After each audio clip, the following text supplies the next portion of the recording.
এখন আমরা আলোচনা করব একটি গুরুত্বপূর্ণ আইসি নিয়ে, যা হলো মাইক্রোকন্ট্রোলার। অর্থাৎ আজকের টপিক মাইক্রোকন্ট্রোলার।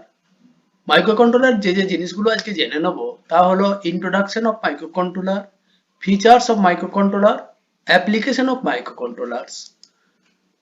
তো মাইক্রোকন্ট্রোলার শব্দটাকে যদি আমরা দুটো ভাগে ভাগ করি, তাহলে যে দুটো শব্দ উৎপন্ন হয় তা হলো মাইক্রো আর একটা হলো কন্ট্রোলার।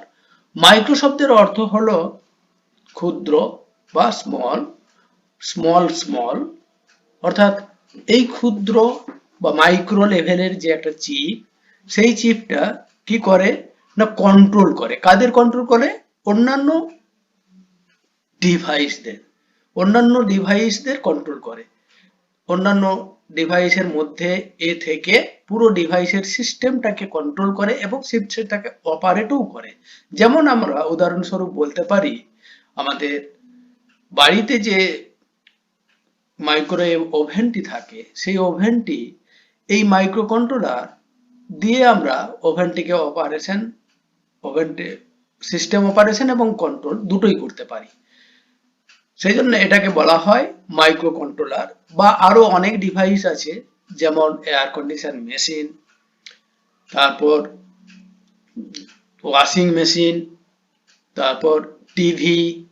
এইসব ডিভাইসগুলোতে এই মাইক্রো কন্ট্রোলার দেওয়া থাকে এবং এই মাইক্রো কন্ট্রোলার দিয়ে ডিভাইসগুলোকে যেমন কম্প্যাক্ট করা হয়েছে, তেমনি সাইজেও ছোট, হ্যান্ডিও করা হয়েছে।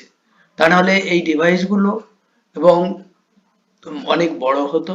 তাছাড়াও এর দামটাও অনেকটা কমিয়ে আনা গেছে, কারণ মাইক্রো কন্ট্রোলারটার দাম মাইক্রো প্রসেসর উইথ মাইক্রো তার পেরিফেরাল যে ডিভাইস থাকে সেটা নিয়ে তৈরি। তো সেই জন্য একটা ডিভাইসে পাওয়া গেছে বলে এর দাম অনেকটাই কমেছে। তো মাইক্রো কন্ট্রোলার কি? মাইক্রো কন্ট্রোলার একটি হচ্ছে ইন্টিগ্রেটেড সার্কিট বা চিপ, যেটা প্রায়শই আমাদের এমবেডেড সিস্টেমে দেখতে পাওয়া যায় এবং সেটা একটা প্রধান পার্ট হয় এমবেডেড সিস্টেম। এমবেডেড সিস্টেম যেগুলো বলছি তা হলো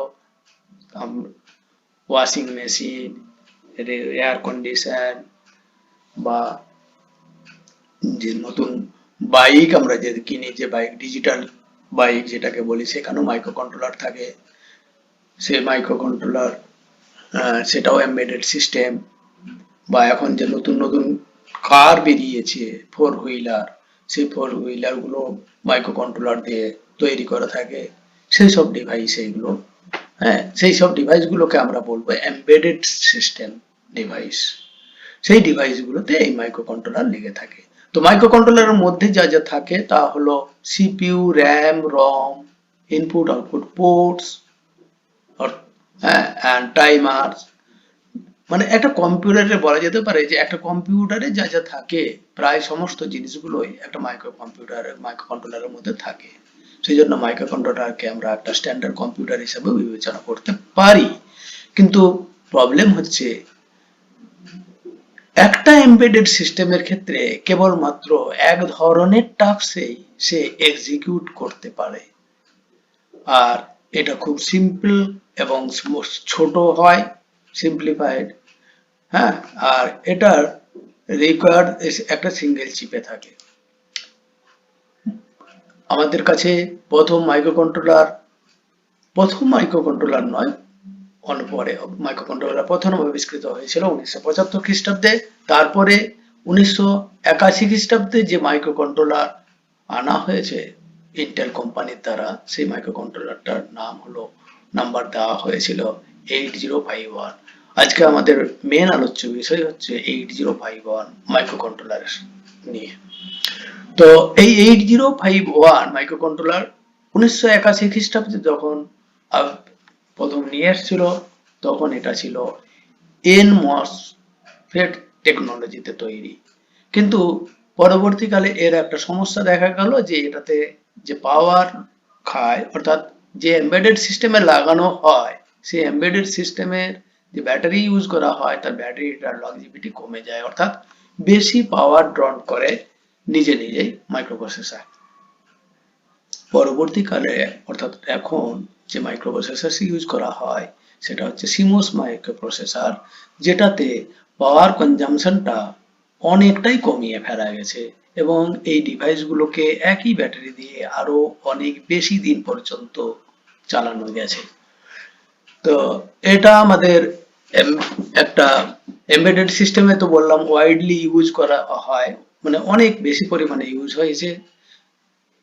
প্রায় সকল এমবেডেড সিস্টেমেই এই মাইক্রোকন্ট্রোলার এখন দেওয়া হচ্ছে, যেমন কনজিউমার ইলেকট্রনিক্সে, অটোমেটিভ সিস্টেমে, রোবোটিক্স এবং সিকিউরিটি ক্যামেরাতে। তো এটা একটা পেরিফেরাল ইন্টিগ্রেটেড, একটা সিঙ্গেল পেরিফেরাল গুলো একটা ইন্টিগ্রেটেড চিপে দেওয়া হয়েছে।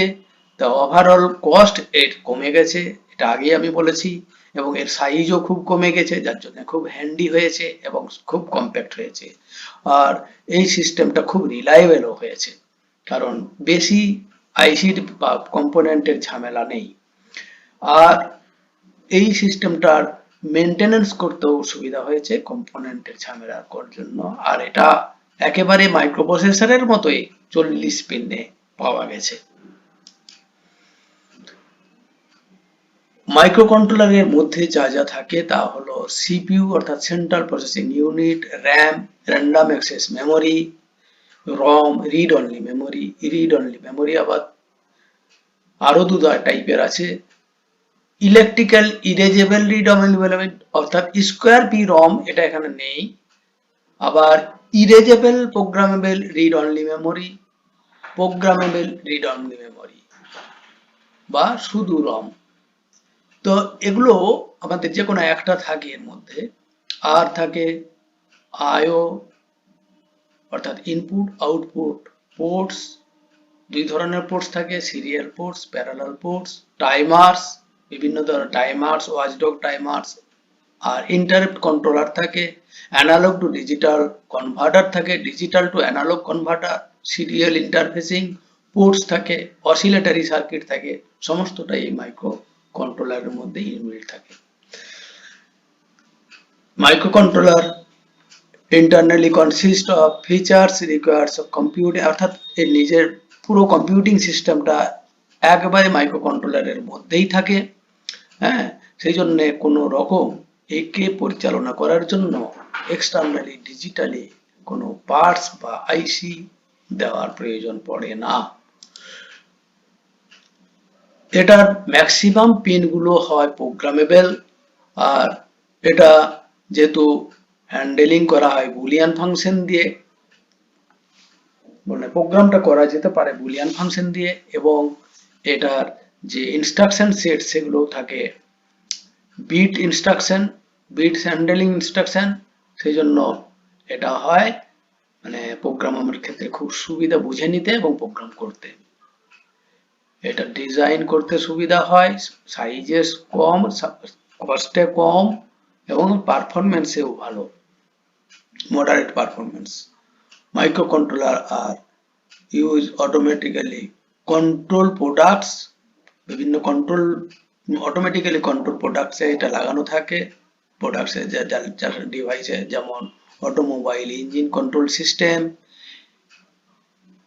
ইমপ্ল্যান্টেবল মেডিকেল ডিভাইসেস, রিমোট কন্ট্রোলে।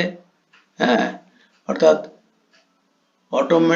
অটোমোবাইল ইঞ্জিন সিস্টেমে থাকে এটা, মেডিকেল ইকুইপমেন্টের থাকে, রিমোট কন্ট্রোল সেন্সিং এ থাকে, অফিস মেশিনে থাকে, বিভিন্ন হোম অ্যাপ্লায়েন্স বা কনজিউমার অ্যাপ্লায়েন্সে থাকে, এবং টয়ের মধ্যে অর্থাৎ আমাদের খেলনার মধ্যেও, ইলেকট্রনিক্স খেলনার মধ্যেও এই মাইক্রোকন্ট্রোলার চিপেই থাকে, এবং অন্যান্য এমবেডেড সিস্টেমও এটা থাকে।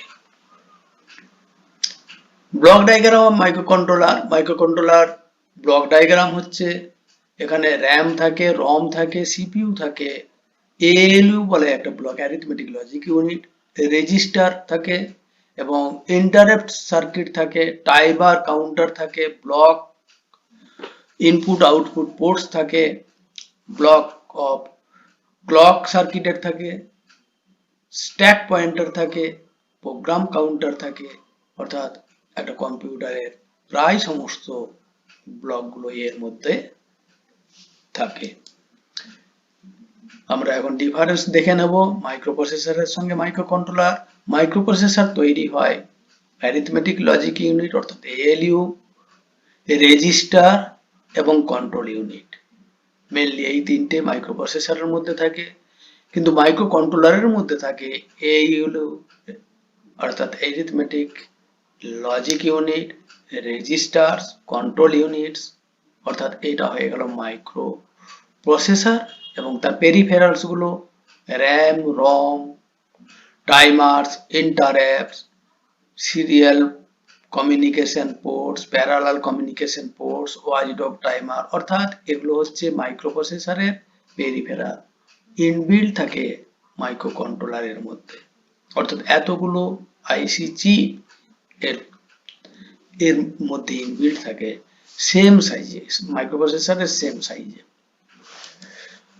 তো এখন আমরা দেখে নেব 8051 8-বিট মাইক্রোকন্ট্রোলারের কিছু ফিচার্স।